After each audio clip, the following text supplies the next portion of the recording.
One of the biggest questions that's coming up in my Kshar Sutra fistula forum, and also that I've gotten from people just asking me about my experience here getting Kshar Sutra, it would be price. And I mean, that makes sense because money is a huge stressor for people.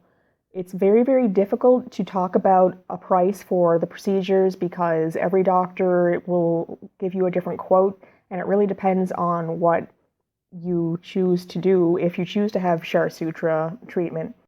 So I'll just give a ballpark range of what I think the prices could be, and they will vary widely depending on a number of factors. And I'll talk about certain factors that can affect the price as far as making it cost more or cost less. So the number one factor I would say that would affect price would be the doctor that you choose to go with. Each doctor will have their own price. Some doctors charge more, some doctors charge less. And with that being said, I would strongly advise anybody who wants to have Kshar Sutra treatment or any medical procedure to please not bargain shop a doctor. Please don't just go with the lowest price or just go with somebody who you think is going to give you a better financial deal, because as the saying goes in many industries and certainly in the tattoo world, a good tattoo ain't cheap, a cheap tattoo ain't good. And I think that would apply for any medical procedure. Look at it this way. This is a, how do I put this? This is an investment in your health and in the rest of your life. If you choose a good doctor who is reputable, who has experience, hopefully you will have only need one treatment. Hopefully you will not have any recurrence. So hopefully it would be a once in a lifetime fee that you'd have to incur, and then you could move on with the rest of your life. So if you look at it as in that way, hopefully it will make more sense. How I looked at it was, even though yes, the trip was expensive, some of that would be just the nature of having to come so far from home and have the treatment.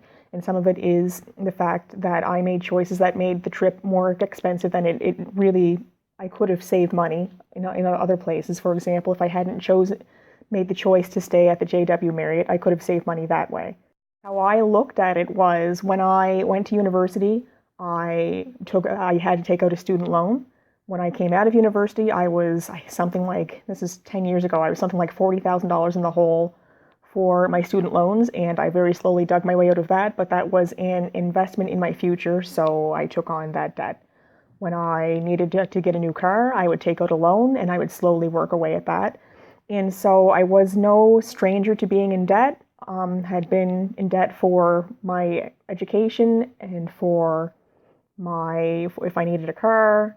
I have a mortgage, so I'm no stranger to going into debt for something that is for the greater good down the road and just chipping away at that debt over time. So it didn't really frighten me to go into debt for coming to India and having Kshar Sutra treatment. Of course, the idea of having to pay for a medical treatment was foreign to me because in Canada we do pay for our general medical expenses, but it's by being taxed on everything that we purchase. So it's not really an upfront payment, it's more of a chipping away payment over time as you just live your day-to-day life. But after I got over the mental hurdle of thinking about paying for medical treatment, I wasn't really frightened of having a debt, because for me it was worth it to get my life back, to do a procedure that was minimally invasive and had such a high success rate. I think it's something, my research said it's something in the high 90s, and such a low recurrence rate. I think my research told me it was something like 1%. With all that being said, my guess, and I would strongly suggest that anybody do their own research, my guess is that a ballpark range would be anywhere between $5,000 Canadian to $20,000 Canadian. And that's a huge, huge ballpark range. So let me try to break a few things down. And I'm going to miss things because I am not an expert and this is just my opinion. One big factor to coming here would be, where are you going to stay? A lot of people coming from North America over to India to have Kshar Sutra treatment, a lot of people might not know somebody in India to stay with. So if you are fortunate enough to know somebody that you can stay with, a family member, a friend, and they allow you to stay with them for free, obviously that's a huge, huge expense taking off your plate. If you are like a lot of North Americans and you don't know somebody from India that you can stay with, then you're going to have to choose a hotel or choose to rent an apartment. And some people have gone through Airbnb to rent apartments. Again, if you choose to do that, make sure to do your own research. There are a lot of hotel options where I am at in Pune, and I think it's probably the same in pretty much no matter where you go, no matter which city you go to in India. So you can stay at a five-star hotel that will cost you X amount of dollars a day. You could stay at hotels that are not five-star hotels, but will give you a better deal. I know of a friend who stayed in a hotel that gave him a deal for $1,100 a month, which I thought was a great deal. The hotel that I'm staying at, I'm going to be perfectly honest, it is expensive. But where we were staying here for close to 2 months, we got a long stay package. So they have a certain rate if you're going to stay for a day or two, and they give you a cheaper rate if you stay for a certain amount of days. I think it's something like you have to stay a minimum of 19 days or something, and then you get a long stay package, which is less money per day for the hotel room, and you get free breakfast every day, which was an expense taken off of our plate, and we got 15% off the price of meals that we ate in the restaurant. So that was a price taken off of us as well. We chose to eat pretty much exclusively at our restaurant because I was worried about experiencing bowel distress, aka diarrhea. While I was here, my system can be sensitive, but my husband's system is even more sensitive to new foods. So we just wanted to make sure that we ate at a place that was safe. And we, of course, wouldn't know which places were safe to eat around here, being foreigners. So we figured that a safe bet was to eat at the hotel, which tacks on more expense. There's lots of people who come to India and they choose to eat at restaurants outside of hotels, which could be a lot cheaper, or they choose to buy their own groceries and prepare their own meals, which would save a lot of money. So, of course, always, always, always do your research if you're going to eat somewhere. Some places to eat are safe, some are not. Make sure that you know what you're getting into before you eat something. And if you're going shopping, make sure that you are choosing food that, how do I put this? Make sure to choose food that will agree with your system. So one piece of advice I received was that if I'm going to buy some food at a local grocery store or something, make sure that if it's a fruit or a vegetable, that you peel it or you're able to boil it, and that way hopefully you're not eating a piece of this food that's contaminated and could cause you diarrhea. Another aspect that could affect the price of your trip would be the currency conversion of your home country. So the Canadian dollar is a lot stronger than the Indian rupee. Even stronger than our currency is the United States currency. So if somebody travels to India from the United States, and let's say they were doing the exact same trip that I was doing, the exact same journey, at the end of the day for them, their treatment would be cheaper because their currency is stronger than mine. If you're coming from a place like the UK and you're using British pounds, well, that's a heck of a lot stronger than our currency. So that would be even more cheap, even less expensive at the end of the day in their home currency than my journey would be, just because trying to compare a Canadian currency and coming here and having treatment versus a US currency or versus British pounds would be kind of apples and oranges. So that's something to consider as well. Where do you live and how strong is your currency compared to the Indian rupee? Of course, getting here is another big expense. My husband and I pretty much took the cheapest tickets that we could. So that meant that the trip was longer and that it wasn't as comfortable maybe as if we were more well off and we'd chosen business class and we were able to have seats that reclined way back and could go to sleep and have a comfortable sleep. We just kind of looked around on places that sell tickets like kayak.com, places like that. and we chose the cheapest tickets that we could find. So we did the zigzag from Canada to London, London to Mumbai, Mumbai to Pune, and there was lots of layovers in between. So that worked for us. We wanted to save money, and we felt like we could endure the trip. And it wasn't the most comfortable trip that we've ever taken, but we did it. Some people might not want to do that. Maybe they want to take a higher class of a ticket just to have the trip be more comfortable. Or maybe they don't want to have as much layovers in between. I think all told, our trip took 30 hours or something like that. It was over 24 hours. So those factors could play into how expensive your ticket is. Our ticket cost $1,000 each, the cheapest that we could find at the time. You can certainly find cheaper tickets depending on when you book. The prices fluctuate all the time. So it would probably roughly cost us $4,000 there and back. Another factor to consider is, are you coming alone or are you coming with somebody? My expense would have been cheaper if I had not come with my husband, because there would be less food to worry about, less plane ticket money to worry about. So I know of people who have come by themselves. And of course, if you're coming by yourself, you only have the one plane ticket to worry about. You only have one belly to worry about feeding and putting water into. And some of those people have chosen to stay at apartments that they've rented. And that's kind of, it's kind of a toss-up, because you might save money, but if you're here by yourself, you might battle homesickness or loneliness because you're in a country by yourself.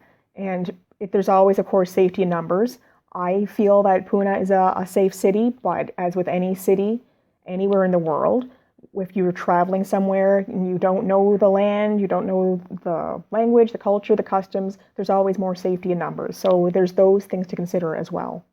Some people have children that they are not able to take with them, and they have to leave back home. And maybe they don't have somebody in their life that will take care of their children for free. So they might, if you have to consider that, childcare expenses might be an issue for you to consider. Or if you have a pet, a dog or a cat, that pet is going to need to be taken care of. So that's something else to consider as well. It could add to your overall expense. A big cost-saving thing for us was that my husband's parents very, very graciously agreed to look after our house and look after our cat for us, and they didn't charge us any money.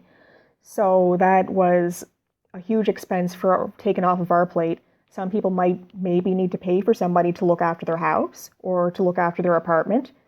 I've heard of people subletting their apartment to help keep things cost neutral, and that comes with its own risks. Hopefully everything works out and the person that's subletting your place, it's not an issue. But of course, there always could be issues with anything.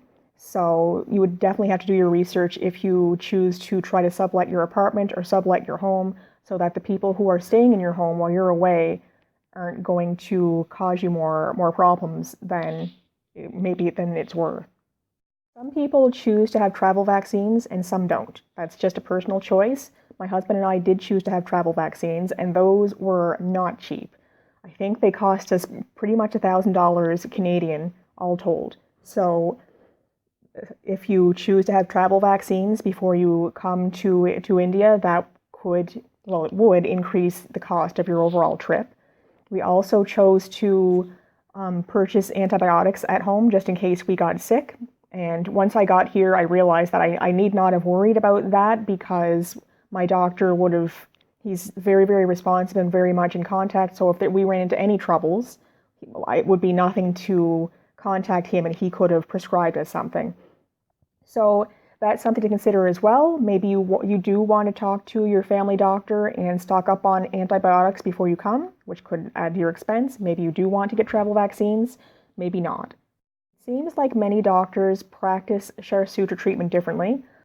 I don't think that there's any one rate across the board as far as what it's going to cost to treat your fistula. I think each doctor sets their own rate.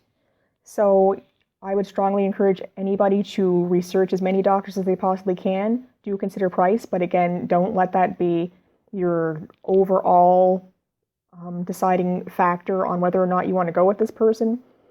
If it's somebody who maybe doesn't have as much experience, is not as reputable, but he's going to give you a really cheap price versus somebody who is reputable and he's higher, I would go with the person who's reputable, because you definitely, as with any medical procedure, there could be complications if you happen to go with a doctor who doesn't know what they're doing or doesn't have the practical experience. You definitely don't want to come here and be out of pocket for any expense. And even more important than being out of pocket, because money can be recovered, is your time and your life. You want somebody who's going to treat you and fix you. But with that being said, each doctor is going to charge a different fee, so that would, of course, affect the overall outcome of how much this trip will cost you. And it seems like a number of deciding factors go into what the doctor is going to charge you. For example, my doctor had charged me a certain fee because of my fistula, because of the complexity, because of the length, and somebody else, he might give a different price because of the complexity or length of their fistula. So treatment price can depend on the length of the treatment, which would depend on the complexity of the fistula. Is it a horseshoe fistula? Is it a fistula with multiple openings? Is it a fistula with blind sinuses? Is it just straightforward? My fistula was pretty much straightforward. The doctor had burned a hole into my rectum and it just basically never healed up all the way. But if it were a horseshoe fistula, it might be more money because it's a more complicated fistula. And the price also depends on the length of the fistula. So some doctors treat fistulas more slowly, and some doctors treat fistulas more quickly. My doctor treats fistulas his treatment cuts through the fistula at a rate of roughly about 1 centimeter a week. So my fistula was about 4 centimeters, I think, 4.5-ish centimeters. And so, of course, I was going to be here for X number of weeks. And then with this particular doctor, he recommended that I stay for a week after the treatment was finished so that he could assess the wound healing. And then if things were looking well, I could go back home. If my fistula were longer, I'd have to stay for longer, and I assumed that would increase the cost of treatment. With my husband and I, we chose to enjoy Pune because it's a once-in-a-lifetime trip for us, and we were here for almost 6-7 weeks anyway. So we were out and about, hopping cabs to go see this museum or hopping a rickshaw to go see that beautiful mountain. And if you come to India, to any place in India, and you don't do the touristy things, then maybe you will save money there as well. Another expense as far as being here and receiving treatment would be, how are you going to get back and forth to your doctor's office between where you're staying and your doctor's office for your treatments? We made mistakes, many mistakes when we first got here, and one of them was when we first got here, we rented a car through the hotel, which we should not have done. And we found out that it came to something like $45-50 Canadian for this person to drive us to our doctor's office, which is about 20 minutes to 30 minutes from our hotel. Wait for us to have treatment. Well, wait for me to have treatment. And it didn't take all that long. The treatment with my doctor took about 10 minutes. And then we went back to his office and he talked with me and explained what he did. And then the driver was waiting for us, and then he took us back to the hotel. But that cost quite a bit of money, and we didn't realize that until we got the bill and we did the currency conversion. And by then we'd learned to get a rickshaw or to rent a cab through OLA, and you can download an app called OLA. I would recommend that to anybody. It's pretty safe.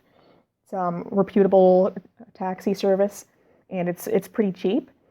Another thing that we learned along the way, halfway through the trip, was that if we went to the restaurant and we asked for water or a drink down there, and we mostly drink water here, we're not big pop drinkers or alcohol drinkers or anything like that. If we got water in the restaurant, we got charged for the water. But we have water in our hotel room. It's included in our package that we get quite a bit of as much water as we possibly need for free, meaning we've already paid it, it's part of the package. So we learned as we went along to take our water from our hotel room down with us to the restaurant. So we had something to drink that we already paid for instead of paying for water in the restaurant when we had perfectly fine water waiting for us up in the room. So that might be something that people want to consider too. I don't think that it's going to make or break the deal or make or break the bank, but it's definitely a cost-saving measure. As far as affording the trip, as I said, because my husband came with me, that increased the price somewhat. But on the flip side of that, because we both made the trip together, we're both paying down the cost of the entire trip. So I think that would balance out at the end of the day. I know of people who have taken out part-time job in addition to the jobs that they already work to help save up money. I know of people who have chosen to take full-time jobs in order to save up money for the trip. I personally chose to take out a loan with my bank, a low-interest loan. I also had a very, very low interest rate. I think it's like 0.99% with my credit card. So there was that pot of money to choose from as well. If you feel like you might not qualify for a bank loan, then you might want to look into a credit union if there is a credit union in your area. Or maybe you want to look into another financial institution to try to get a loan, but make sure that there are no hidden fees. Make sure that the interest rate is low because you don't want to have a loan for something for like $10,000 and then you have an interest rate of 15% or more on top of that.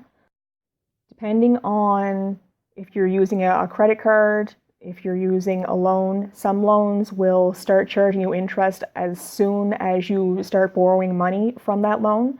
And some credit cards, some loans will start charging you interest it'll give you like a grace period of a certain amount of days, for example, maybe 21 days, and then you'll start getting charged interest. So that's something to consider as well. Maybe you want to do a yard sale. Maybe you want to sell things on Kijiji that you no longer need or you can do without. Maybe you want to remortgage your house. I'm not recommending that to anybody, but that is an option. Or if you have a special skill, maybe you want to do that. So if you're good with doing makeup or hairdressing or painting nails or knitting, perhaps you want to put your services out there in your community and take that on as side projects in order to help chip away at the bill. You could maybe participate in flea markets to sell things. You could pet sit.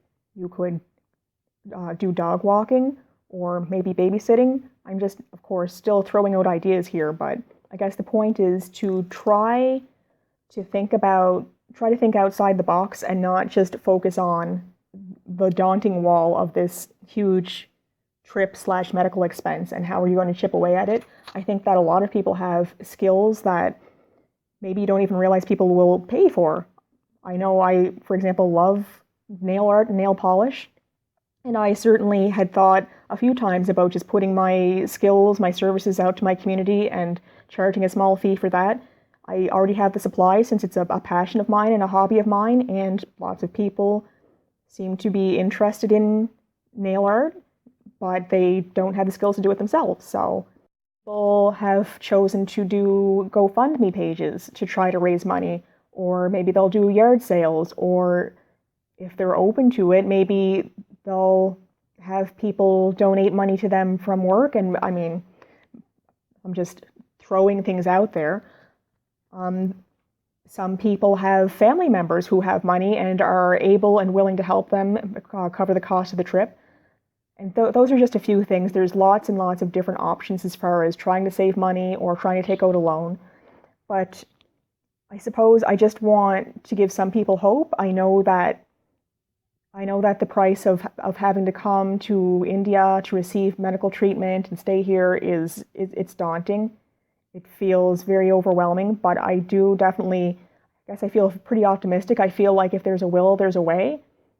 Maybe you're not able to come get your treatment right away, but in a year's time, perhaps, if you're saving up money, if you have another job. And another cost-saving measure would be maybe you just don't want it, you want to not eat out as much or buy as many things that you could do without. Maybe you don't need that brand new video game or something. I know whenever I've had to afford something that's expensive. My husband and I kind of go into what I call lockdown mode, where we don't eat out as much, we don't go out as much. We just kind of hunker down and save our money as much as we can. And that goes a long way. Okay, I'm laying down, forgive me. I just wanted to pop in because I realized as I was trying to put together my video on potential price to come to India to receive Kshar Sutra, that I forgot to talk about the fact that if you are not from India, you're going to need a passport, which will, of course, be a fee to have one of those, and you will need to get a travel visa to come to India. And the price for those depends on the country of origin, so that is another fee to consider.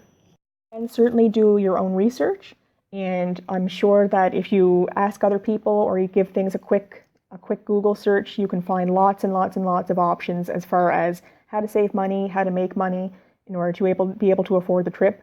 Again, I would say it's definitely worth it because yes, it's expensive and yes, it's daunting, but at the end of the day, I think it's a very, very, very good chance that people who have Kshar Sutra treatment can get their fistulas cured and get their life back, which is absolutely priceless.